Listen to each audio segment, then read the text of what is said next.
तो लीजिए healthy tasty पंजीरी बनकर तैयार है। बहुत टेस्टी ये पंजीरी बनी है और बहुत हेल्दी भी है। आप इसे न्यू मदर के लिए दें, बहुत फ़ायदा पहुंचाती है।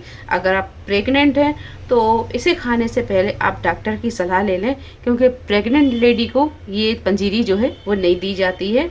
और अगर आपको लेना ही है तो फिर डॉक्टर की सलाह से आप इसे ले सकते हैं। अगर आप इसे बुजुर्गों के लिए बना रहे हैं तो सारे ड्राई फ्रूट अच्छे बारीक पीस लें और फिर आप इसे बुजुर्गों को दें, बहुत फायदा पहुंचाती है। तो सबसे पहले हम यहाँ पर आटा भून कर तैयार कर लेंगे। तो कढ़ाई हमने रख दी है, एक मोटे तले की आप कढ़ाई ले लें और इसमें 1 कप के करीब घी डालें।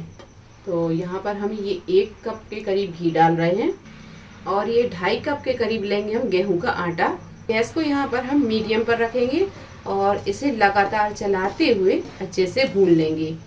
तो यहाँ पर हमें आटे को बिल्कुल नहीं छोड़ना है, बस लगातार चलाते हुए ही भूनना है इसे। और आटे को हमें तब तक भूनना है जब तक कि इसमें अच्छा सा कलर ना आ जाए और अच्छी सी खुशबू ना आने लगे। तो बस इसे लगातार चलाते हुए ही भूनेंगे हम। तो ये देखिए आटा अच्छी तरह भुन गया है, इसका कलर भी चेंज हो गया है और इसमें से बहुत अच्छी खुशबू आने लगी है। तो स्लो फ्लेम पर रखकर हमने इसे आधा घंटा भूंजा है, यानी 30 मिनट हमने इसे भूना है लगातार। और आप यहाँ देख सकते हैं इसका कलर भी चेंज हो गया है। तो बस ये आटे को अब निकाल लेंगे दूसरे बर्तन में और यहाँ पर ड्राई फ्रूट फ्राई कर लेंगे। अब कढ़ाई में हम डालेंगे थोड़ा सा घी और इसमें हम फ्राई करेंगे ये गोंद को। तो गोंद हम थोड़ी थोड़ी डालकर फ्राई करेंगे। थोड़ी थोड़ी गोंद को फ्राई करने से गोंद बहुत अच्छे से फ्राई होती है।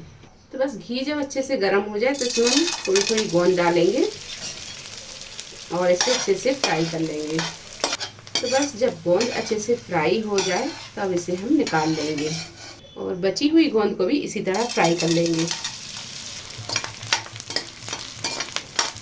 आधा कप से थोड़े से कम लिए थे, अपने हिसाब से ड्राई फ्रूट ले लें, जितने भी आपको पसंद हो उस हिसाब से आप इसमें ड्राई फ्रूट डाल दें। और गोंद को आप बहुत अच्छे से फ्राई करें। अगर ये गोंद थोड़ी सी भी कच्ची रहती है तो फिर मुंह में जाके ये दांतों पर चिपकेगी। तो गोंद जब फ्राई हो जाए तो आप इसे तोड़कर इस तरह देख लें। इस तरह गोंद अगर मसलती है तो बस गोंद अच्छे से फ्राई हो गई है। तो अब हम बाकी के ड्राई फ्रूट को भी फ्राई कर लेंगे। तो ये बचे हुए घी में हम डाल देंगे आधा कप बादाम, आधा कप काजू और 2 टेबल स्पून चिरौंजी, आधा कप डाल देंगे इसमें पिस्ता। बस ये सारी चीज़ों को घी में अच्छे से फ्राई कर लेंगे। तो ये ड्राई फ्रूट भी अच्छे से, तो ये सारे ड्राई फ्रूट अच्छी तरह फ्राई हो गए हैं, इसे अब हम निकाल लेंगे। और यहाँ पर काजू बादाम पिस्ता चिरौंजी ये भी सारी चीज़ों को हमने फ्राई कर लिया है। अगर यहाँ पर घी बिल्कुल नहीं रहता है कढ़ाई में तो फिर आप इसमें थोड़ा सा घी डाल लें, लेकिन अभी कढ़ाई में थोड़ा सा घी है तो इसमें हम डालेंगे खसखस। तो यहाँ पर हमने 2 टेबल स्पून के करीब खसखस ली, ये डाल देंगे और इसे भी अच्छे से फ्राई कर लेंगे। तो बस ये खसखस भी अच्छे से फ्राई हो गई है, अब इसे भी हम निकाल लेंगे। अब कढ़ाई में थोड़ा सा घी डालेंगे 1 चम्मच के करीब और यहाँ पर हमने ली है किशमिश, तो इसे फ्राई कर लेंगे। किशमिश हमने यहाँ पर 1 कप के करीब ली है, बस किशमिश को भी अच्छे से फ्राई कर लेंगे घी में। तो ये देखिए किशमिश बहुत अच्छे से फूलने लगी है। किशमिश अच्छे से फूलने लगी तो समझिए कि अच्छे से फ्राई हो गई है। तो बस इसे भी अब हम निकाल लेंगे। और सारे ड्राई फ्रूट को हमें बहुत ज़्यादा फ्राई नहीं करना है, इसका कलर चेंज ना हो और बस अच्छे से ये फ्राई हो जाए। तो बस इसे भी हम निकाल लेंगे। तो ये किशमिश को हमने निकाल लिया है, अच्छे से फ्राई हो गई है और इसे हमने दूसरे बर्तन में निकाला है, इसे हम बाद में डालेंगे। और यहाँ पर हमने 2 कप के करीब मखाने लिए, ये फ्राई कर लेंगे। तो बस ये मखाने भी अच्छे से फ्राई हो रहे हैं। और ड्राई फ्रूट जो है वो आप अपने हिसाब से डाल सकते हैं, कम ज़्यादा भी कर सकते हैं।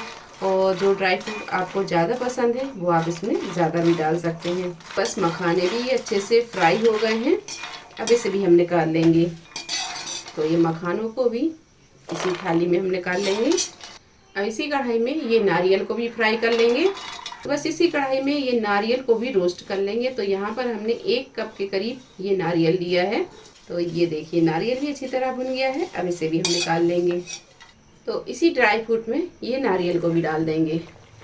ड्राई फ्रूट को फ्राई करने के बाद में अब इसे हम पीस लेंगे।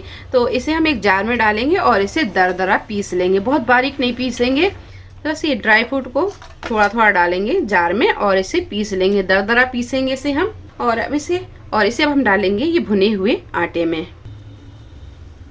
इसे रखेंगे एक तरफ और बचा हुआ ड्राई फ्रूट भी इसी तरह हम पीस लेंगे। बस ये सारे ड्राई फ्रूट हमने दरदरे पीस कर डाल दिए हैं इसमें। अब इसमें हम डालेंगे 1 चम्मच सौंठ का पाउडर यानी जिंजर पाउडर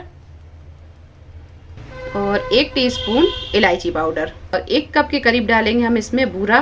बूरे की जगह आप पाउडर चीनी भी डाल सकते हैं या फिर गुड़ भी डाल सकते हैं, जो भी आपको पसंद हो वो आप इसमें डाल सकते हैं।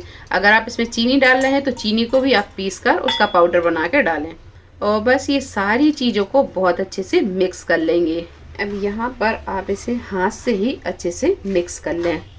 तो ये सारी चीज़ों को अच्छे से मिक्स कर दिया। अब इसमें हम डाल देंगे किशमिश। किशमिश हमने पीसी नहीं है, इसे हम इसी तरह डालेंगे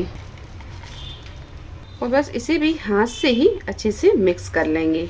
पंजीरी सर्दियों के मौसम में आप बनाकर खाएं, ये बहुत फ़ायदा पहुंचाती है और न्यू मदर के लिए ये अमृत का काम करती है। तो आप इसे सर्दियों के मौसम में ज़रूर बनाएं। घुटनों के दर्द के लिए, जोड़ों के दर्द के लिए और सर्दी जुकाम के लिए बहुत फ़ायदेमंद है। तो लीजिए पंजीरी बनकर तैयार है। बहुत टेस्टी, बहुत हेल्दी ये पंजीरी बनी है। अगर आप इसे बुजुर्गों के लिए बना रहे हैं तो सारे ड्राई फ्रूट अच्छे बारीक पीस लें और फिर आप इसे बुजुर्गों को दें। बहुत फ़ायदा पहुंचाती है, उन्हें सर्दी से बचाती है, खांसी जुकाम, हाथ पैरों के दर्द से, घुटनों के दर्द से, हर चीज़ में फ़ायदा पहुँचाती है और न्यू मदर के लिए ये अमृत का काम करती है।